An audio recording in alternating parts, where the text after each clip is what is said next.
दोस्तों, पिछली वीडियो में हमारी बात हुई थी, चर्चा हुई थी इस बारे में कि यदि आप भारत से पोर्चुगल जाना चाह रहे हैं वर्क परमिट पे, यदि आपकी जॉब लगी है वहाँ पे या आपकी कंपनी आपको डेपुटेशन पे भेज रही है, तो उसके लिए आपको किन किन दस्तावेज़ों की, किन किन कागजातों की ज़रूरत पड़ेगी। आज मैं आपके सामने चर्चा करूँगा कि पोर्चुगल पहुँचने के बाद में आपको क्या क्या करना है। तो सिलसिलेवार तरीके से मैं आपको बताऊँगा कि क्या क्या आपको ज़रूरत पड़ेगी। इसके अलावा घर कैसे ढूंढना है रेंट के लिए, ये मैं एक अलग वीडियो में डिस्कस करूँगा। तो सबसे पहले जिस चीज़ की आपको ज़रूरत पड़ेगी उसको कहते हैं NIF यानी नीफ नंबर, न्यूमेरो डी आइडेंटिफिकासाओ फिस्कल। ये जैसे भारत में पैन नंबर होता है उसी तरीके से आपका पोर्चुगल में आइडेंटिफिकेशन नंबर है वहाँ की टैक्स अथॉरिटीज़ के लिए। इसके लिए आपको वहाँ की सिटीज़न कार्ड की शॉप्स जो होती हैं या काउंटर्स होते हैं आप उन पे जा सकते हैं, नहीं तो आप टैक्स ऑफिस में जा करके वहाँ पे नीफ नंबर के लिए अप्लाई कर सकते हैं। आपको इसके लिए एक इंट्रोड्यूसर की ज़रूरत पड़ती है। पोर्चुगल का कोई भी रेसिडेंट आपको इंट्रोड्यूस कर सकता है वहाँ पे, और 10 यूरो या 20 यूरो की फ़ीस लगती है। अलग अलग जगहों पे अलग अलग है ये फ़ीस, पर 10-20 यूरो के ज़्यादा इसकी फ़ीस नहीं है। यदि आप मैरिड हैं तो आपके साथ में आपके स्पाउस का भी निफ नंबर यानी NIF नंबर होना बहुत ज़रूरी है, क्योंकि आपका जब आप रेंटल कॉन्ट्रैक्ट ड्रॉ कर रहे होंगे उस वक्त आप दोनों के नाम से रेंटल कॉन्ट्रैक्ट ड्रॉ होता है। ये पोर्चुगल का लॉ है, तो उसमें आप दोनों का नीफ नंबर भी लगता है। तो नीफ नंबर आने के बाद में अब आप एलिजिबल हो गए हैं कि आप अपना बैंक अकाउंट खोल सकते हैं पोर्चुगल के अंदर। उसके लिए आपको आपका पासपोर्ट, आपका वर्क परमिट, आपका जो भी कोई वर्क कॉन्ट्रैक्ट होगा आपके पास में वो, और आपका नीफ नंबर, ये 4 डॉक्यूमेंट्स चाहिए होते हैं ताकि बैंक आपका पोर्चुगल में बैंक अकाउंट खोल सके। इसके अंदर ध्यान में रखने वाली बात ये है कि पोर्चुगल में जो आपका बैंक अकाउंट अभी खुल रहा है, अभी तक आपका रेंटल एड्रेस अगर नहीं है, कोई अगर पोर्चुगल में लोकल एड्रेस नहीं है, तो भी आप अपने भारतीय एड्रेस के साथ में भी बैंक अकाउंट खोल सकते हैं पोर्चुगल में। पर जब आपका एक बार वहाँ का लोकल रेजिडेंस एड्रेस आ जाता है तो आपको अपने बैंक में जा करके उसको अपडेट कर लेना पड़ता है। तो नीफ नंबर आने के बाद में या उसके साथ में आपका एम्प्लॉयर आपके लिए निस नंबर यानी NISS नंबर के लिए भी अप्लाई करेंगे। ये निस नंबर होता है जैसे कि हमारे यहाँ पे PF नंबर होता है, तो हमारे यहाँ पे जैसे प्रोविडेंट फंड होता है हमारे रिटायरल बेनिफिट्स के लिए, उसी तरीके से यूरोपियन यूनियन के अंदर आपकी सोशल सिक्योरिटी गवर्न करने के लिए हर एक कंट्री में अलग अलग चीज़ें हैं। पोर्चुगल में उसी का नाम है NISS। इस कंट्रीब्यूशन के थ्रू आप वहाँ की लोकल चीज़ों का लाभ उठा सकते हैं, जैसे कि आप वहाँ पे लोकल हॉस्पिटल्स में जाकर के भर्ती हो सकते हैं। फ्री ऑफ कॉस्ट आपका गवर्नमेंट में हॉस्पिटल्स में इलाज होगा। 65 की उम्र के बाद में जब आप रिटायर होंगे तब आपको एक पर मंथ पेंशन भी मिलेगी बेस्ड ऑन आपने जो कंट्रीब्यूशन किया है निस में पर मंथ एक्सेट्रा। पर इसके साथ में ध्यान रखने वाली बात यह है कि यदि आप डेप्यूटेशन पे गए हैं और यदि आपका COC अग्रीमेंट ऑन है, जिसके बारे में मैंने पिछले वीडियो में डिटेल में आपके साथ में चर्चा करी थी, इन दैट केस आपका निस नंबर नहीं जनरेट करेगा आपका एम्प्लॉयर, तो ये पार्ट आपके लिए ऑप्शनल है। अब आपके पास में निफ नंबर है, निस नंबर है और एक बैंक अकाउंट है। निस नंबर ऑप्शनल था ऑफ कोर्स। अब आपको क्या चाहिए? आपको एक सर के ऊपर एक छत चाहिए, घर चाहिए रहने के लिए। घर के लिए पोर्चुगल के अंदर या तो इन लोगों को चाहिए होता है कि आपके पास में कोई गारंटर हो, या फिर आपके पास में पिछले 3-4 महीनों की बैंक स्टेटमेंट हो, पे स्लिप्स हो वगैरह। पर यदि आप फर्स्ट टाइम वहाँ पे जा रहे हैं तो आपके पास इनमें से कुछ भी नहीं होगा। यदि आप यूरोपियन यूनियन में से एक कंट्री से, किसी कंट्री से आप पोर्चुगल में जा रहे हैं, तो भी आपकी कोई बैंक अकाउंट स्टेटमेंट वगैरह को वो लोग मानेंगे।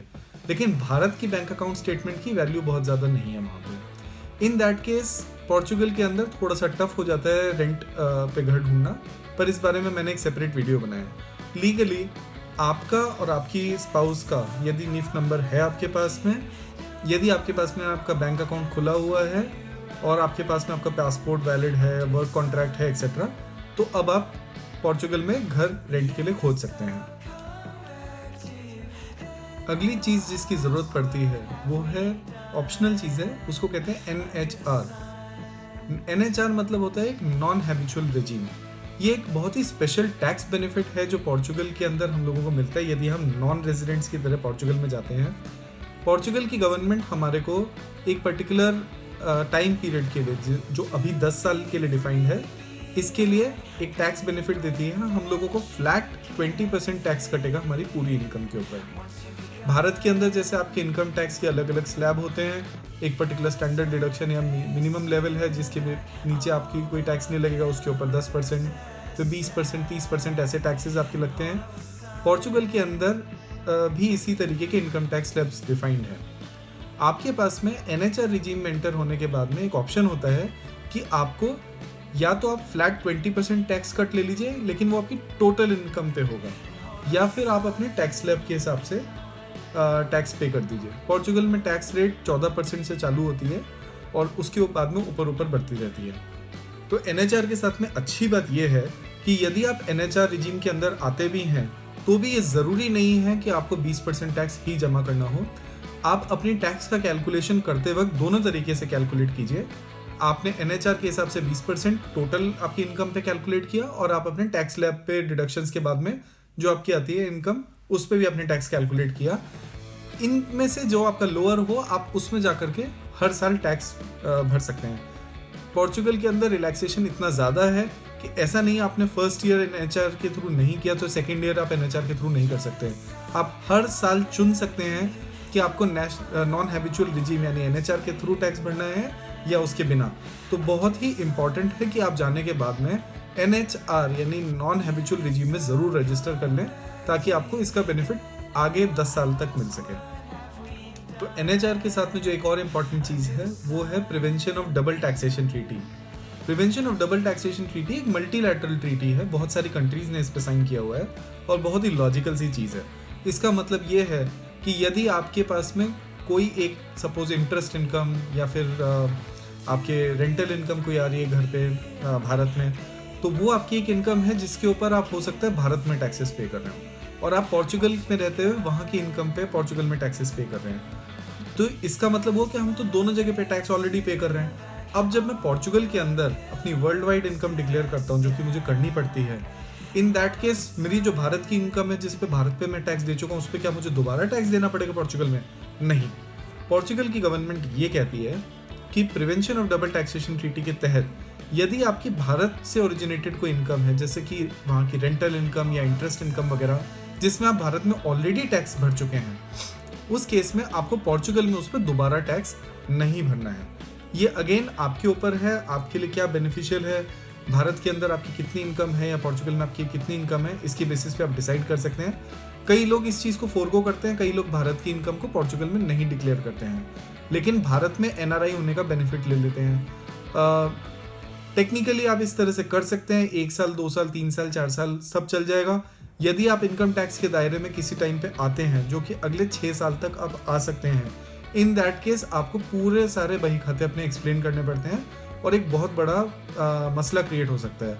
तो मैं आपको यही सलाह दूंगा कि छोटे मोटे टैक्सेस को पे करना या उनको मैनेज करना ज़्यादा बेटर है रादर देन उनको ना पे करना इलीगली। तो लीगली आप टैक्सेस को इवेड करने की बजाय लीगली टैक्सेस को आप बचा सकते हैं, जिसके बहुत सारे तरीके हैं। भारत में आप 80C के अंडर जो आप इन्वेस्टमेंट्स कर रहे हैं वो आपके लिए स्टिल एप्लीकेबल हैं आपकी NRI होने के बाद में भी। यानी कि यदि आप NRI बनने के बाद में भी अपने ऐसे बेनिफिट्स चालू रखते हैं जिसके थ्रू आपको 80C का बेनिफिट मिल रहा है, तो आपकी जो इंटरेस्ट इनकम या रेंटल इनकम एक्सेट्रा है उसको आप ऑफसेट कर सकते हैं इस 80C बेनिफिट के थ्रू। तो यदि आप 80C का बेनिफिट मानते हैं और आप स्टैंडर्ड डिडक्शन मानते हैं तो आपको करीब 4-4.5 लाख से ज़्यादा की इनकम कमानी है भारत में रेंटल और इंटरेस्ट इनकम के थ्रू, ताकि आपको भारत में कोई टैक्स लायबिलिटी बने। अगर आपकी कोई टैक्स लायबिलिटी नहीं है तो आप पोर्चुगल गवर्नमेंट में वैलिडली शो कर सकते हैं कि मैंने वहाँ पे अपनी इंटरेस्ट इनकम डिक्लेयर करी थी लेकिन मैं वहाँ पे टैक्सेबल नहीं था, इसलिए मेरे को वहाँ पे टैक्स नहीं लगा। That's a fair argument. In that case आपको पोर्चुगल में उस चीज़ पे टैक्स नहीं भरना है। यदि आपको इस वीडियो के अंदर कोई काम की चीज़ें, कोई नई चीज़ें पता चली हो तो वो जो नीचे छोटा सा एक लाइक का बटन है ना, थम्स अप का, उसको ज़रूर दबाइएगा, बड़ी अच्छी बात होगी। इसके साथ में यदि आपको पोर्चुगल के बारे में कुछ और जानने की इच्छा हो, वहाँ पहुँचने के बाद में क्या क्या करना पड़ता है वगैरह, तो आप प्लीज़ मुझे लिखिए, मैं उस बारे में अलग से वीडियो बनाऊँगा या फिर मैं आपको कमेंट्स पे रिप्लाई करूँगा। जैसे भी हो सकेगा मैं आपके लिए हेल्प करने की कोशिश करूँगा। रेंट पे घर ढूंढना एक बहुत अलग तरीके का किस्सा है पोर्चुगल में, इसीलिए उस टॉपिक पे मैं एक सेपरेट वीडियो अलग से बना रहा हूँ। तो देखते रहिए। Thank you so much. Have a nice day.